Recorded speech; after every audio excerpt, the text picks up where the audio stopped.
Praise the lord. प्रभु यीशु मसीह के उस महापवित्र और दयालु लहू के द्वारा मैं जीवित परमेश्वर की उपस्थिति में आपका स्वागत करता हूँ। आपको प्रभु आज छुएगा और एक बड़ी आशीष देगा। आज प्रभु यीशु मसीह आपको छुएगा और बड़ी आशीष देगा। आज हम मनन करेंगे प्रभु यीशु के वचन पर। गिनती की पुस्तक 18 अध्याय उसका 12 और 13 वचन आप खोलिए। अगर आपके पास बाइबल नहीं है तो आप अपने फ़ोन के प्ले स्टोर में BIBLE बाइबल लिखें और एक प्यारी सी बाइबल डाउनलोड कर लीजिए। मेरे साथ खोलें गिनती 18 अध्याय 12 और 13 वचन। लिखा है, उत्तम से उत्तम नया दाख मधु और गेहूं अर्थात इनकी पहली उपज जो वे यहोवा को दें, वह मैं तुझको देता हूँ। उनके देश के सब प्रकार की पहली उपज जो वे यहोवा के लिए ले आए, वह तेरी ही ठहरे। तेरे घराने में जितने शुद्ध हों वे उन्हें खा सकेंगे। गिनती 18 अध्याय 19 और 20 वचन। पवित्र वस्तुओं की जितनी भेंट इज़राइली यहोवा को दें, उन सभी को मैं तुझे और तेरे बेटे बेटियों को सदा का हक करके दे देता हूँ। यह तो तेरे और तेरे वंश के लिए यहोवा की सदा के लिए नमक की अटल वाचा है। फिर यहोवा ने हारून से कहा, इज़राइलियों के देश में तेरा कोई भाग न होगा और न उनके बीच तेरा कोई अंश होगा। उनके बीच तेरा भाग और तेरा अंश मैं ही हूँ। जब प्रभु यीशु मसीह, जब पिता यहोवा लोगों से बात कर रहे थे, परमेश्वर ने हारून से, मूसा से बहुत सी बातें की। प्रभु यीशु मसीह का वचन बताता है, अगर आप ध्यान से निर्गमन 1 अध्याय, 2 अध्याय, 3 अध्याय, 4 अध्याय, 5 अध्याय, 6 अध्याय, 7 अध्याय को देखते हैं तो वहाँ पर मूसा और हारून को प्रभु यीशु बुलाते हैं। ये परमेश्वर प्यारा परमेश्वर है। हारून और मूसा को प्रभु बुलाता है और बार बार मूसा एक ही बात कहता है कि हे प्रभु, मैं तो कमज़ोर हूँ। हे प्रभु, मैं तो मुँह का भद्दा हूँ। हे प्रभु, मैं तो अयोग्य हूँ। हो सकता है माय डियर फैमिली, आप अभी भी असफल हैं और आपके दिल में, दिमाग में, मन में, परिवार में, वातावरण में एक ही साउंड घूम रहा हो कि आप असफल हैं, कि आप असफल हैं, कि आपको ये चीज़ें नहीं मिलेंगी। मैं आपको एक क्लियर बात बताता हूँ। अगर आपके पास जॉब नहीं है तो आप विश्वास से अपने घर का मैप बनाइए। अगर आपके पास जॉब नहीं है तो आप विश्वास से अपने स्कूटी और अपनी कार का मैप बनाइए। अगर आपके पास जॉब नहीं है तो आप मन में, डायरी में सोचिए कि मैं अपने माता पिता को, कलीसिया के भाई बहनों को कुछ खिला रहा हूँ। जब आप परमेश्वर के सामने ऐसे अच्छी बातें सोचते हैं, जब आप परमेश्वर के सम्मुख वचन लेकर बैठते हैं, जो बहुत साल पहले मूसा और हारून से बातें की गई थी, उन्हें पढ़ के कहते हैं, प्रभु ये वाचा मेरे लिए है, प्रभु ये प्रतिज्ञा आपने मुझसे की है। तो मैं वादा करता हूँ प्रभु यीशु मसीह की उपस्थिति में ये बातें आपके लिए अभी पूरी होंगी। आमीन। आप इन्हीं दिनों एक बड़ी विक्टोरी पाएंगे। आमीन। आप इन्हीं दिनों चंगाई, छुटकारा और उन्नति प्राप्त करेंगे। आमीन। क्यों? क्योंकि आप प्रभु यीशु मसीह के पवित्र और बुलाए हुए जन हैं। प्रभु का वचन बताता है, जब हम प्रभु के वचन में जाते हैं, गिनती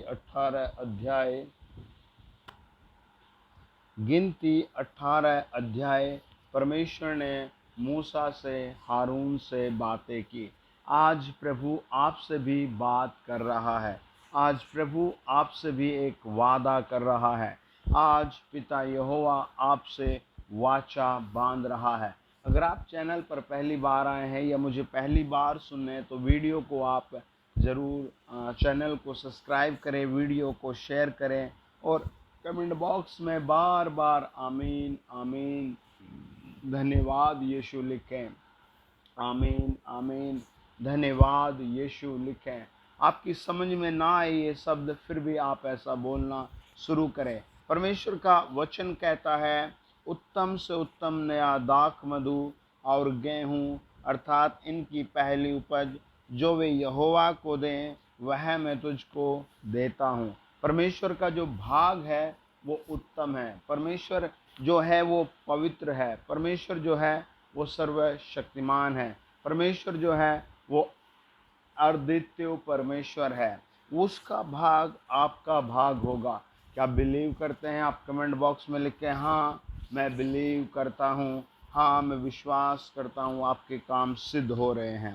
परमेश्वर का वचन कहता है, उनके देश के सब प्रकार की पहली उपज जो वे यहोवा के लिए ले आए वह तेरी ही ठहरे। तेरे घराने में जितने शुद्ध हों वे उन्हें खा सकेंगे। हालेलुया। बाइबल बताती है, गिनती 18 अध्याय 19 और 20 वचन, पवित्र वस्तुओं की जितनी भेंट इज़राइली यहोवा को दे उन सबों को मैं तुझे और तेरे बेटे बेटियों को सदा का हक करके दे देता हूँ। प्रभु आपसे हक कहता है ना।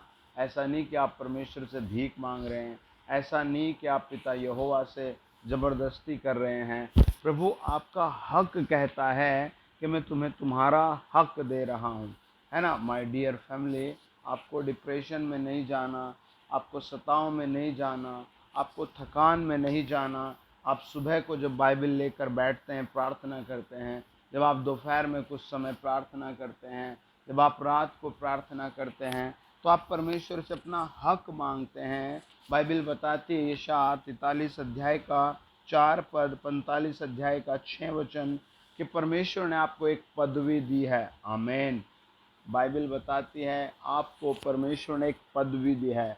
बाइबल बताती है यशायाह 53 अध्याय 5 वचन कि प्रभु यीशु के कोड़े खाने से हम लोग चंगे हो गए। हालेलुया।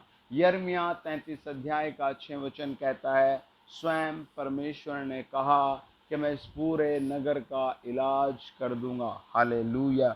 बाइबल बताती है यशायाह 53 अध्याय 6 वचन के सब मनुष्य भटके हुए हैं। हम तो सब के सब भेड़ों के समान भटक गए थे। बाइबल बताते हैं यिर्मयाह, जब हम 3 अध्याय 22 वचन, 2 अध्याय 22 वचन, 1 अध्याय 19 वचन पढ़ते हैं, वो कहता है बालक भटके हुए हैं लेकिन तुमसे शत्रु शैतान लड़ेगा और जीतोगे तुम ही। आमीन आमीन। बाइबल बताती है जब हम प्रभु के वचन में आते हैं, रोमियो 3 अध्याय 23 वचन, सब ने पाप किया है। 22, 23, 24 वचन कहता है सब ने पाप किया है, हर एक व्यक्ति ने, और उसके पापों की सजा मृत्यु है। यिर्मयाह बाइबल कहती है 30 अध्याय 32 अध्याय, एक उद्धार करता जो सब कुछ कर देता है। 32 अध्याय का 27 पद कहता है, प्रभु ने कहा मैं यहोवा हूँ, मेरे लिए कोई काम कठिन नहीं है। अय्यूब ने कहा 42 अध्याय 2 वचन, हे प्रभु तेरी एक भी युक्ति विफल नहीं हो सकती। रोमियो 6 अध्याय 23 वचन कहता है, हमारे प्रभु यीशु मसीह में अनंत जीवन है। पाप की मजदूरी तो अनंत मृत्यु है, लेकिन हमारे प्रभु यीशु मसीह में अनंत जीवन है। वो परमेश्वर आपसे कहता है, वो वादा करता है, वो आपसे बातें करता है और कहता है तुम्हारा हक देता हूँ मैं। आमीन आमीन। यह तो तेरे और तेरे वंश के लिए यहोवा की सदा के लिए नमक की अटल वाचा है। फिर यहोवा ने हारून से कहा, इज़राइलियों के देश में तेरा कोई भाग न होगा, न उनके बीच तेरी कोई अंश होगा, उनके बीच तेरा भाग और तेरा वंश मैं ही हूँ। कई बार आप सोचते होंगे इस संसार के जैसे काम करके मैं भी विजय हो जाऊँ। आप सोचेंगे मैं बहुत धनी हो जाऊँ बहुत जल्दी से, लेकिन आपको ऐसा कुछ भी नहीं करना। प्रभु कहता है इस संसार में तेरा कोई हिस्सा नहीं है, मैं तेरा हिस्सा हूँ, मैं तुझे सब कुछ दूंगा। आमीन। बाइबिल बताती है प्रभु ने स्वयं नमक की अटल वाचा उनसे बांधी। जब हम दूसरा इतिहास 13 अध्याय 1 से 5 पढ़ते हैं तो वहाँ हम दो राजाओं की एक्टिविटी को देखते हैं, उन दोनों राजाओं के युद्ध संग्रह को देखते हैं। आप देखिए क्या लिखा है। वहाँ लिखा है, यारोबाम के 18वें वर्ष में अबिय्याह यहूदा पर राज्य करने लगा। वह 3 वर्ष तक यरूशलेम में राज्य करता रहा और उसकी माता का नाम मिकाया था, जो गीबावासी उर्रीम की बेटी थी। फिर अबिय्याह और यारोबाम के बीच में लड़ाई हुई। अबिय्याह ने तो बड़े योद्धाओं का दल अर्थात 4 लाख छांटे हुए पुरुष लेकर लड़ने के लिए पाँति बंधाई। यारोबाम ने 8 लाख छटे हुए पुरुष जो बड़े सूरवीर थे लेकर उसके विरुद्ध पाँति बंधाई। तब अबिय्याह समा रेम नामक पहाड़ पर, जो एफ्रेम के पहाड़ी देश में है, खड़ा होकर कहने लगा, हे यारोबाम, हे सब इज़राइलियों, मेरी सुनो। क्या तुमको न जानना चाहिए कि इज़राइल के परमेश्वर यहोवा ने नमक वाली वाचा बांध कर दाऊद को और उसके वंश को इज़राइल का राज्य सदा के लिए दे दिया। हालेलूया। प्रभु का वचन कहता है उसने उसे सदा के लिए वो राज्य दे दिया। आमीन आमीन। आज प्रभु आपकी ज़िंदगी में भी चमत्कार करना चाहता है। हालेलूया। अब इस कंडीशन को समझे, दो राजा या दो भाई लड़ने के लिए तैयार हैं। पहले भाई ने 4 लाख सैनिक खड़े किए। अब उसके आप देखिए उन्होंने भाला लिया, तलवार ली, सब कुछ लिया लड़ने के लिए। और दूसरे भाई ने 8 लाख लोग तैयार किए। ये एक दिन का या एक महीने का वर्क नहीं है। मैं सोचता हूँ ये सालों साल तक उन्होंने तैयारी की होगी। और फाइनली जब वो युद्ध के लिए फिर रहे हैं तब उन्हें याद आया कि नमक की वाचा हमारे साथ बंधी है। आपको भी अपने साथ नमक की वाचा को बंधा हुआ देखना है। प्रभु का वचन कहता है संसार में तेरे लिए कोई भी शांति नहीं है और इस संसार में नहीं, मुझ में तेरा हिस्सा है। आप निराश ना हो अगर आपकी समय पर शादी नहीं हुई। आप निराश ना हो अगर आपके पास घर नहीं है। आप निराश ना हो कि आपके पूर्वज आपके लिए प्रॉपर्टी नहीं छोड़ कर गए। आज के दिन मेरा प्रभु आपको बड़ी बड़ी उत्तम से उत्तम आशीष देने के लिए आपके घर आ रहा है। आइए प्रार्थना करें, अपने हाथ उठा लो। हे जीवित प्रभु, जितने भाई बहनों ने हाथ उठाए हैं इन्हें आशीष दो, नौकरी दो, in the name of Jesus healing दो, दुष्टात्मा बुरी संगति से छुटकारा दो, इनकी लाइफ में नए नए काम हो जाएं। In the mighty name of Jesus. God bless you dear family. आमीन। God bless you.